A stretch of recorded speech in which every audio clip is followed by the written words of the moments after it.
Are you looking for some more quick and easy recipes?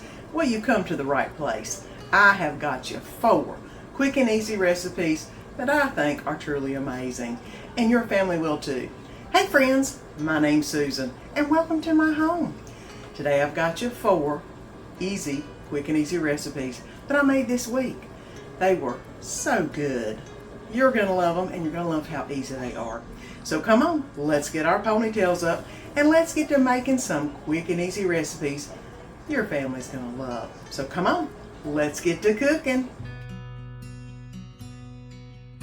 Okay guys, let's get some garlic Parmesan chicken and potatoes going for supper tonight.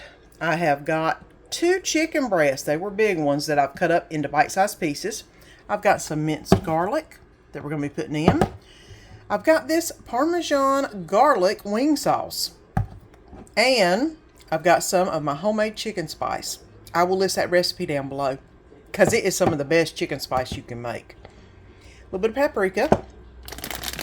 I saw some of these steam and savor potatoes, which means I can cook them in the microwave. I don't have to cook them for long anywhere else.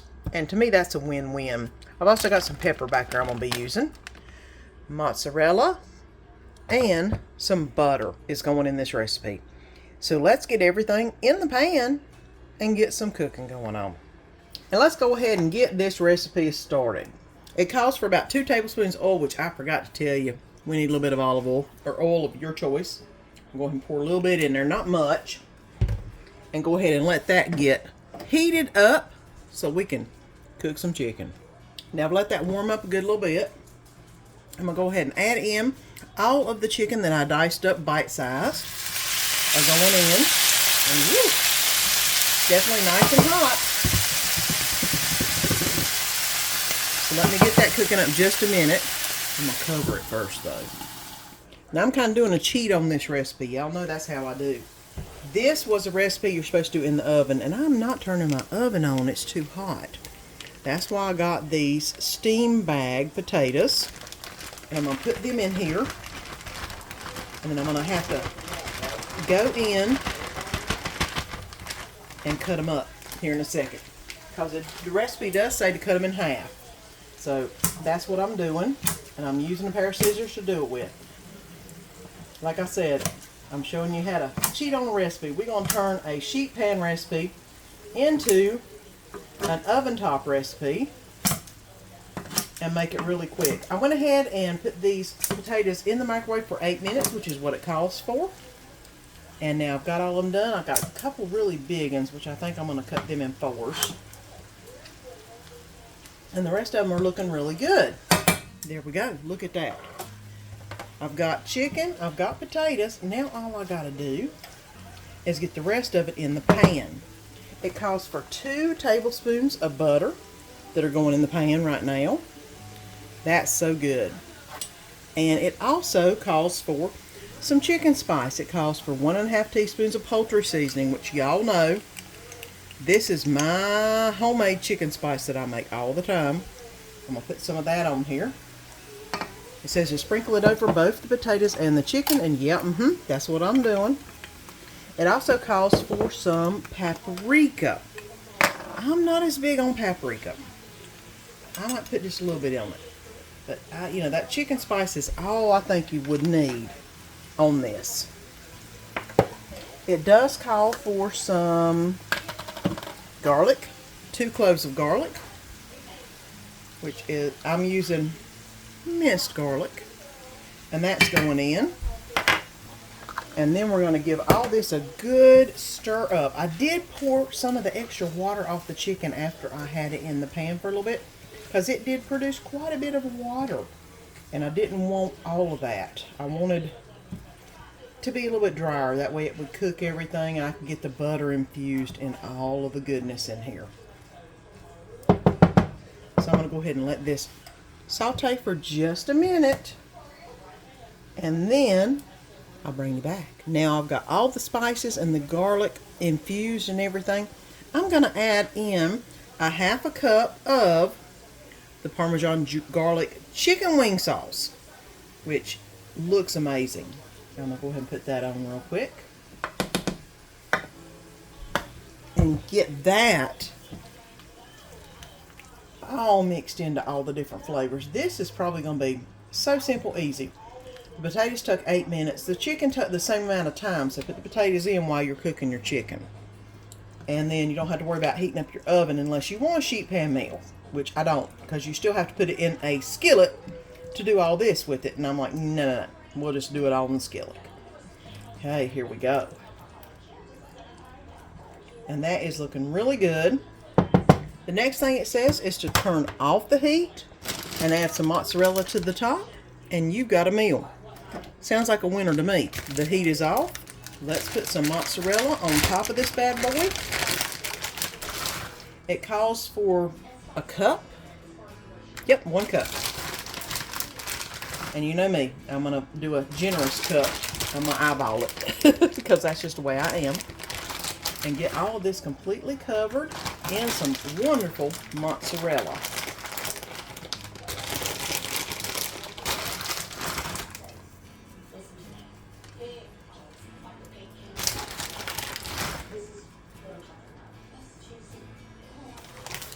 There we go. Let me finish pouring a little bit of the extras in there, because y'all know I love it. Love it cheesy. I'm going to put the lid on this and let it melt about 5 minutes, because the heat is off and it ain't going to burn, but it's going to melt the cheese. And then I'll bring you back when I serve it. And this has been in for about 5 minutes, letting the cheese melt. Let's get it on a plate. Because my wing sauce had garlic, it was really garlic front and center. So taste your sauce before you add the extra garlic. But this was so good and so simple to make.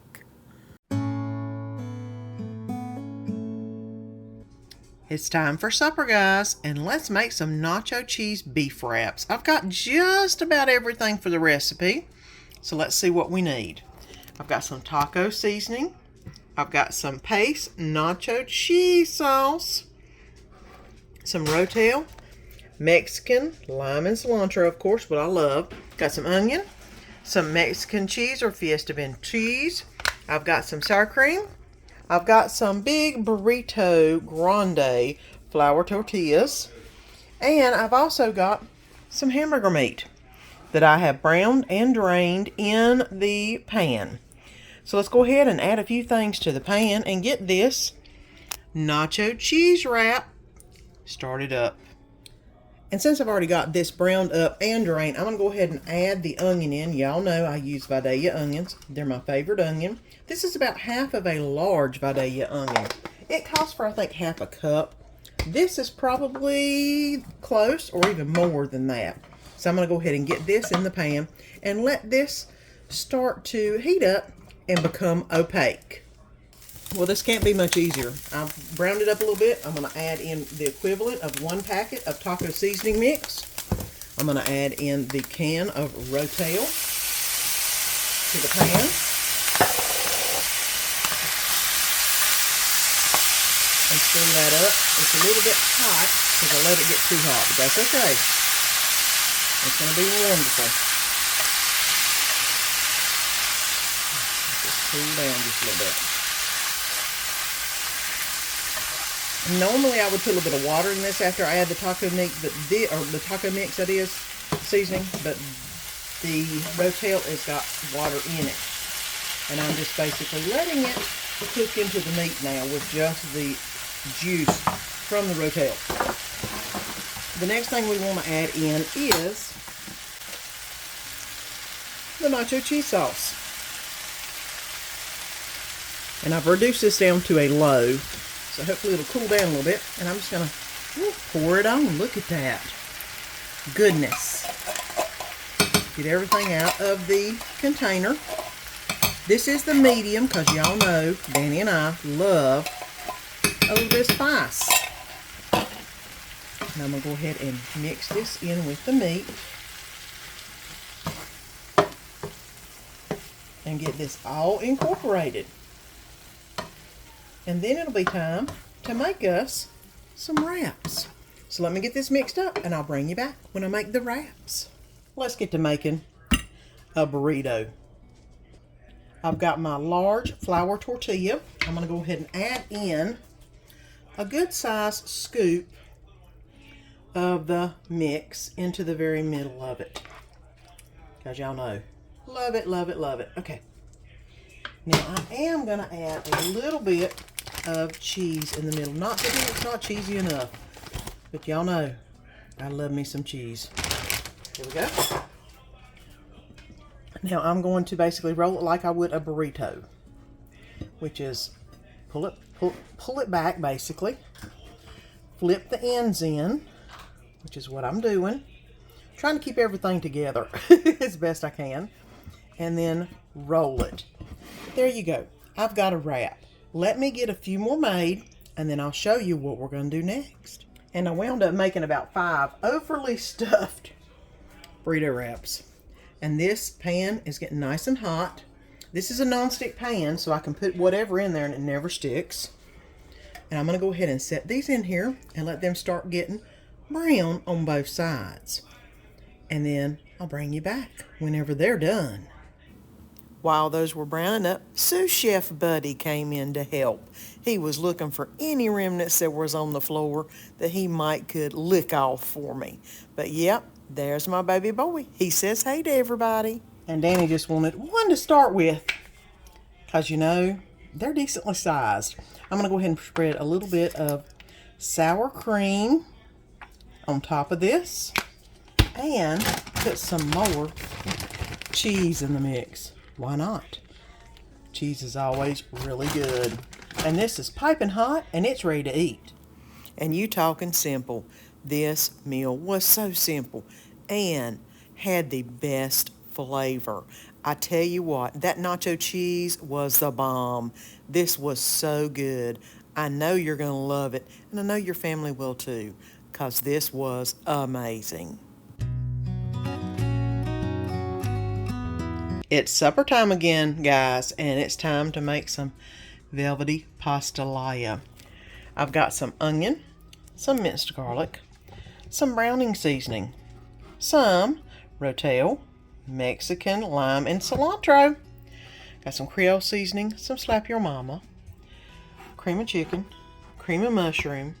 Got some penne pasta and some pasta discards. It's got a bunch of different ones in it. I'm going to use it. A little bit of thyme, some chicken breast, and a Polska kielbasa. I'm going to try to make this as quick and easy as possible, so let's get everything in the pan and let's get this pastalaya made. The first thing this recipe is asking for is some bacon. And I don't have any bacon, so I'm going to put a little bit of bacon fat that I have in my bacon keeper in here, because I think that will serve the same purpose. It's just going to flavor it up. Now that the bacon fat is rendering down just a little bit, I'm going to go ahead and add in the onion. And I did forget to put a little bit of celery in the rundown earlier, so I'm going to go ahead and put that in. It does call for bell peppers. I do not have any, so we're going to do the best we can with what we got. And I'm going to go ahead and let this saute just a little bit, and then we'll come back and I'll show you the rest. Let this saute down just a little bit. I'm going to go ahead and add in the 3 cloves of garlic, which is about 3 teaspoons of garlic. 2,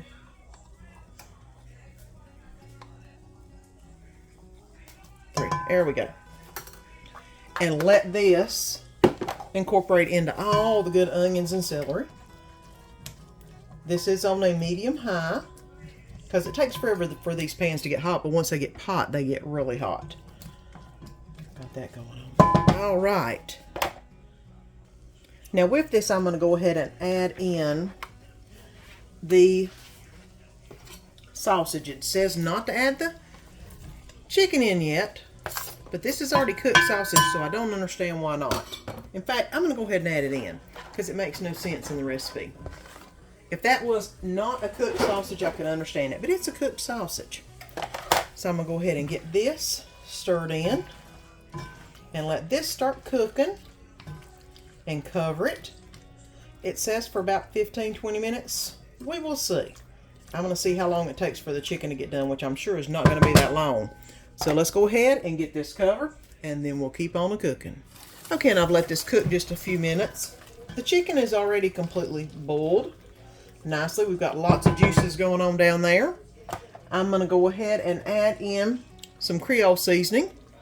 I've got about probably half a tablespoon of Zatarain's and about half a tablespoon of Slap Your Mama's. And once I get all this made, I can always add more if I needed to get it nice and spicy. Because y'all know I love my Slap Your Mama, but if you put a little too much in there, it does get a little bit pungent in the bunch there. Now I'm going to go ahead and add in the cream of chicken soup into the mix. Well, that was easy. It just fell right out. The cream of mushroom soup, which I don't understand why they have both in there, but I guess whatever. If that's the recipe, I'll follow it. And then I'm going to add in a can of Rotel or diced tomatoes with whatever. Rotel's going in. Y'all know I use the Mexican Rotel, and it tastes good in any flavor just about. Especially Cajun. It really tastes good in Cajun food. I don't know why, but it does. I'm going to go ahead and stir this up and get it all nice and wonderful. There's a few other things I do need to add in once I get all this incorporated. And that's looking pretty good. Now this does call for a little bit of browning sauce. I don't use it that often. It calls for a tablespoon. I'm probably going to do about a teaspoon because I know this is going to be good without it. So I can only imagine this is going to help the flavor. I'm going to go ahead and mix that browning sauce in with it. I think all it does is give it a little bit of a tangy flavor and turn it a browner color. It's what it usually does. So now that is incorporated. It does call for a little bit of thyme. I'm just going to put a little sprinkle in because I'm not quite sure why, to say the least, because I know it's going to taste good without it. Again. But you know what? The recipe calls for it. I'm going to put it in because they must know what they're doing when they made this to begin with. The next thing I'm adding in is the 1 cup of water. Now this is what the actual pasta is going to really cook in because you know pasta loves some water. It does call for about a pound of pasta. Y'all know I love to over pasta my recipes. So let me see. That's all the penne I've got. And then I've got this container of all kinds of different pasta in here. You know, the bottoms of the barrel. So I'm just going to put a little bit in it. It does have some penne. It does have some elbow, I think, in it. And I'm going to go ahead and let that cook up. That looks pretty good. I probably could use a little more pasta in that. Doesn't have to do much because it is pasta's gonna absorb a lot of that water. I think that's probably right. You do the recipe the way you like it, or how you think it's gonna work out. But I think that's gonna be about the perfect amount of pasta.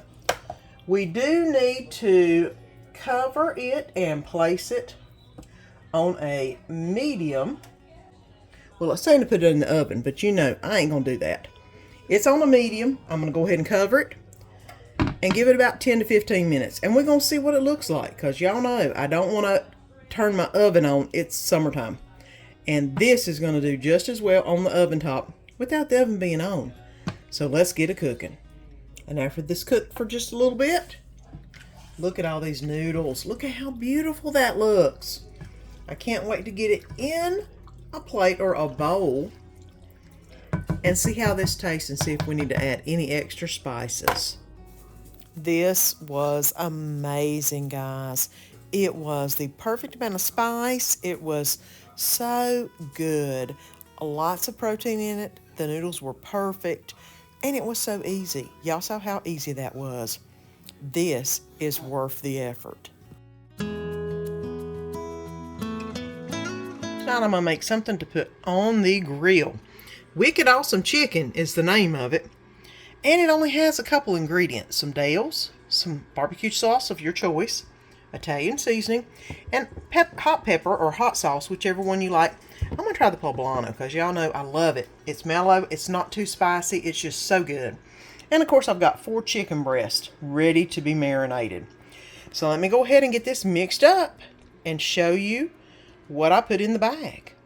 The first thing that's going in this measuring cup is the Italian seasoning, or excuse me, the Italian dressing.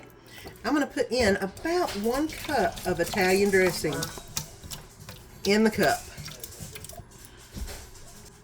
The next thing going in is the barbecue sauce of your choice. It calls for about 1/4 cup of barbecue sauce.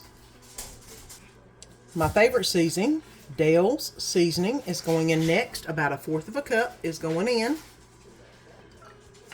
And then it does call for 1/4 cup of the hot sauce of your choice. I'm just going to put some sprinkles in of this poblano sauce that I love into the mix. It's not that hot, it's just really flavorful and gives it a good flavor. And then this is going to be well mixed. I'm going to go ahead and pour all of this into the bag. All that goodness. Zip it up. Try to get some of the air out of it. And then mix it up with the chicken breast. It says to marinate it for 1 hour. Better if marinated overnight. I'm definitely not going to have an hour, but maybe about 30 minutes. So let's get everything down into the mixture and let this marinate about at least 30 minutes. And then I'll go put it out on the grill, and then I'll show you what I get whenever I get it off. This really was a great chicken marinade. It was so tasty, and so the chicken was so juicy. Danny was even saying how good the chicken was. This was a great way to make some grilled chicken. You've got to try it. I told you those quick and easy recipes were good. You know, if you haven't already, press that little button down below and subscribe. Make sure that you ring the bell and press the all notification so you don't miss any of the videos that I have coming up, because you know you don't want to miss out on the good food and fun. And don't forget to share our videos with someone you think might enjoy them also, because you know what? They are just plain good food. And until next time, see you then.